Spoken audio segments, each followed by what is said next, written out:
Right, it's video time. Zdravo, dobar dan, dobrodošli u Belgrade.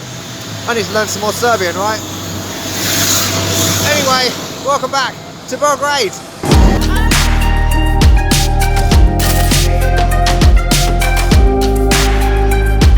Oh, that's beautiful.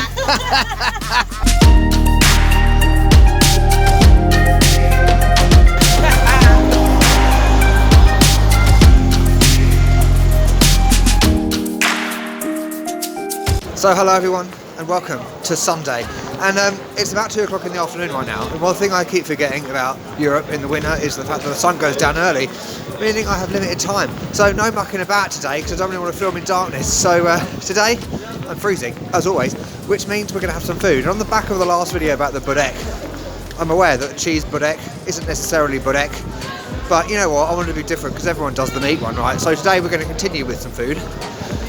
This is something that I'm quite possibly more excited about than the burek. Look, 0 degrees. It's cold. And I'm heading to one of these little, what do you call them? I don't know, stalls? I don't know. But it's, at time of filming, it's January the 12th, and it's obviously Orthodox Christmas and New Year. And Christmas and New Year celebrations are still very much in swing. So you get these lovely little huts, that's what I'd call them, with local food. It's time for some food. Dobar dan. Can I get Pljeskavica? This one? Burger, yeah. Classic. Is classic, yeah? Classic beef, classic cheese. Ooh. Chili. Oh, okay. Is that with oh, I can't pronounce it. Urnebes? Urnebes. No, Urnebes is that. Oh, Urnebes is the pink. Oh, is it that one? Or No. This one and maybe with olive oil on top. Oh, okay. So I put that on the top. Cheese Fantastic. and that. Okay, I'll have the classic then. Wonderful.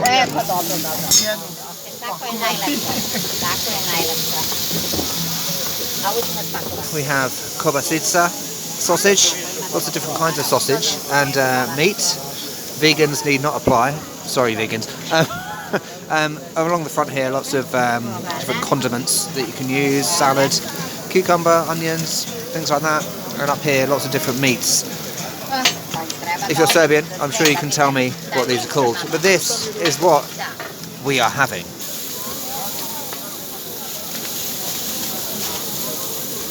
Doviđenja, Havala, dobro večer. That's just basic, right? Yeah, I need to learn more. Fantastic. So Pljeskavica. Fantastic. Is that okay pronunciation? Pljeskavica. Pljeskavica. Oh, different word stress. Pljeskavica. Fantastic. So I have the so I put that's Urnebes. Oh, that's wonderful. Let's pronounce that. Urnebes. Oh, that's beautiful. Oh, fantastic. Yeah, like a tiger.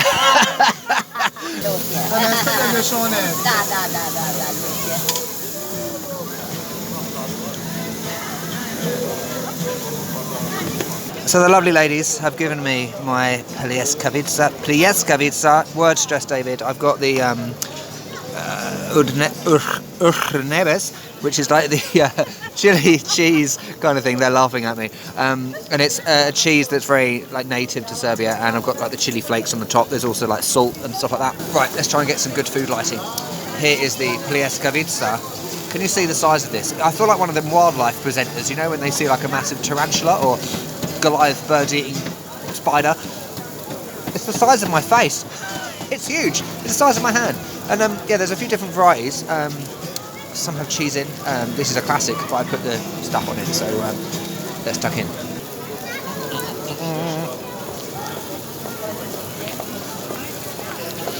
That's the best burger I've ever had. I can't believe it.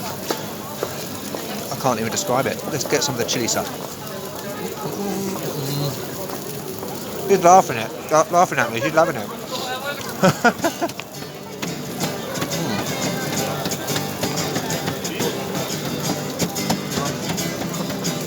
I put a bit more of that cheese on it. That's really nice. One thing I didn't know about Serbia is cheese. You know, when you think of cheese, again, this goes back to that whole thing about ignorance about Serbia. we think of French cheeses, Italian cheeses. We don't think of Serbian cheeses. And I must say, this is one thing about Serbia that I'm loving, the variety of cheeses. And yeah, the cheese with the spicy chili stuff is top notch. You don't need to put like a slice of, you know, plastic cheese on it, because this is immense. I think Serbian food is going to be the death of me, even more so than Mexican food, because I haven't found anything that I don't like yet. I'm slightly worried.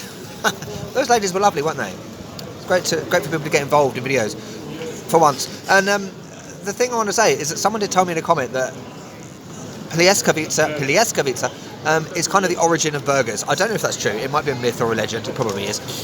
But you know, it's a nice thing to know, to think about, considering I am 31% Balkan. And also, those burgers very much remind me of like something I would have when I was a kid in a fairground in the UK on fireworks night. I think I've said that in a video before, but you can't go wrong with burgers. Heavenly. Now we're going to go to Dorcol, which is near where I'm staying. It's kind of where I'm staying, and have a look at the lovely architecture, as I said in the last video, before the sun goes down. Fingers crossed.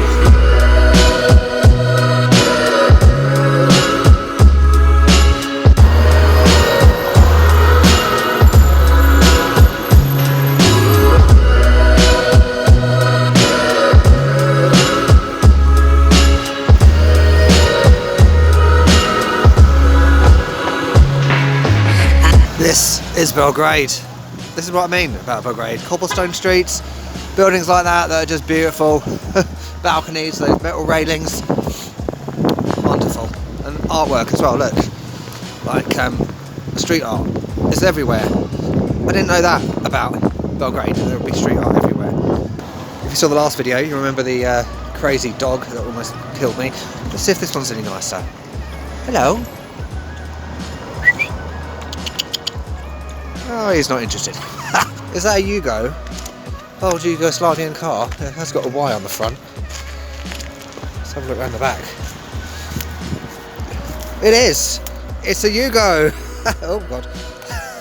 Look at it. I love these old Yugoslavian cars. I love cars in general.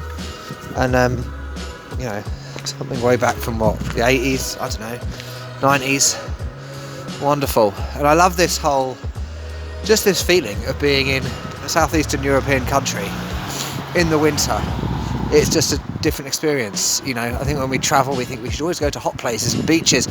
Screw that, you know. Coming to somewhere like this is equally, if not more, fulfilling, I think. I think something to mention about buildings in general in Belgrade, and Dorcol is quite a residential area, and also it's quite old, is the fact that, you know, a lot of people think of Serbia and they think of war and disaster from the past, but and yeah, some of the buildings, there is remnants of things like the NATO attack in 1999 and things like that, but in general, you know, let's forget about that. We talked about it in another video. Let's leave it there. Let's focus on the positives about Belgrade, and you know, this might not be to everyone's tastes, but it's absolutely to mine. There's another Yugo. They're everywhere. I can't believe it. I love them. They're so cute. Okay, I've got my gloves in my mouth, sorry. But that building, does that have a slight Art Deco feel? You know, the balconies, the curved edges, almost kind of the windows, and also the, like those, I don't know what they're called, the bits, you know. Yeah, some curved bits, and you know, there's quite a variety of architecture here. It almost feels like England. Oh, dogs. Hello, hun.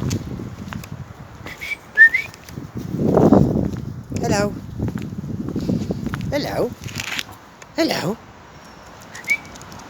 Okay, I'm going to go home because I'm not going to beat the light, and I want to show you some street art in the daytime. So let's do one of them funny transition thingies and go to tomorrow. It's the next day. It's considerably colder, and we're by Studentsky Park, Dorcol, and we're heading that way. So far in this video, we've had a look at Pljeskavica, which I'm not going to lie, I've had another one. Hi, hun. And it was the gourmet one this time. So I had onions, cheese, chilli, and I had considerably more condiments this time. I think that's the trick. Condiments galore. And we're now going to look at some of the street art. The first of which is right behind me. Let's go. Okay, this is the first one we're going to look at. It's right next to Studentsky Park, just over there. And the thing about this graffiti, or murals, whatever you want to call them, in Belgrade, the story behind it's really interesting, I think. So it's largely to do with football. So as you can see there, you've got PFC. Partizan Football Club, I imagine. So in Belgrade there are two main football teams, Partizan and Red Star, and a lot of these murals were originally like of football players, but they've become over time of other celebrities or figures. For example, music. Joe Strummer, I think he was a singer in The Clash, I could be wrong, and largely these people are people that have had some kind of connection with Belgrade and football. Maybe they're a football fan or whatever, so they've been immortalised on the walls. Let's continue. Which leads me on to something that someone said in a comment to another video. They said when I was wearing my red jacket, remember the other one? They said you better watch out for Partizan fans. No, they mean Red Star. They think I'm a supporter of Red Star. And in DORÇOL, apparently it's very divided in terms of the football teams they support. So you can see down like certain roads might be predominantly Partizan supporters, and the next road might be Red Star. So it's a bit like with England, you know, with like Manchester United and Manchester City. It's always interesting how the origin of art in cities, I think. When did I become an art geek?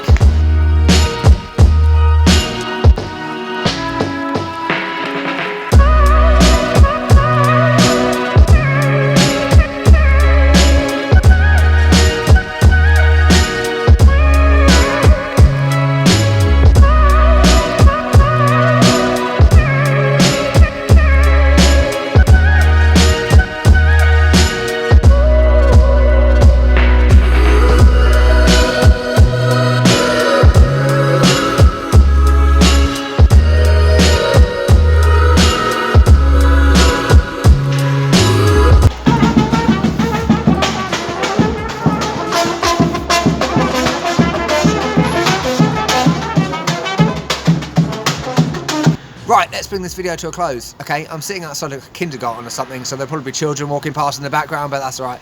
Firstly, street art. So there is a plethora of street art in Belgrade, particularly DORÇOL, and you can walk around all day looking at the variety of street art. What I've shown in this video is purely a very small sample of it, and it's a combination of, you know, murals of people and also graffiti, so it's kind of a nice mix, and together I think it provides a nice look to the area. It's very interesting. Secondly, what was that thing about with the music? You know, guys outside buildings, office buildings, like playing tubas, trombones, trumpets, various brass instruments, money flying out the window. Is that a Belgrade thing? It's a very novel way of busking, I must say, and it's something I've never seen before. I'm learning about something new about Belgrade, which is a nice segue into the theme of this video. There's two really, so learning, you know. Last time when I came to Belgrade last year in the summer, I predominantly covered like tourist sites, the typical tourist sites you would see. But this time I think we're getting an opportunity to delve deeper into Belgrade, which is brilliant. And for me, sometimes when you're in this phase, I love this phase by the way, this is why I travel. When you're in this phase, you can feel like you're stupid and ignorant. And yeah, that's the case. But wouldn't travel be boring if you went to a place and you knew everything about it before you got there? It defeats the object of traveling in the first place. So it's something I love, and I'm definitely learning more about Belgrade while I'm here. It's brilliant. And the second thing is on the back of the last video. I said something about there's this misconception of people in Serbia or Eastern Europe, Southeastern Europe in general, that they can be rude and direct and frank. But you know what? It's crap. Because I think this video is proof of the fact that Serbian people are brilliant. You know, obviously in every country there's going to be crap people, there's going to be brilliant people, but those ladies at the Pljeskavica place earlier, I think you'll probably agree with me. They are the stars of this video. Forget me, or we've got children coming. Brilliant. You know, I was watching back that footage last night, and I couldn't stop laughing. It was hilarious. So I hope you laughed as well in this video. Wonderful. Next up, we're going to Austria. What? Don't panic, I'll be back in Belgrade in about a week after that, but there are a number of Austria videos coming up. Next, if you want to watch those, don't forget to subscribe, and I will see you next time in Austria. Lovely. Hvala, do widzenia. Catch you later.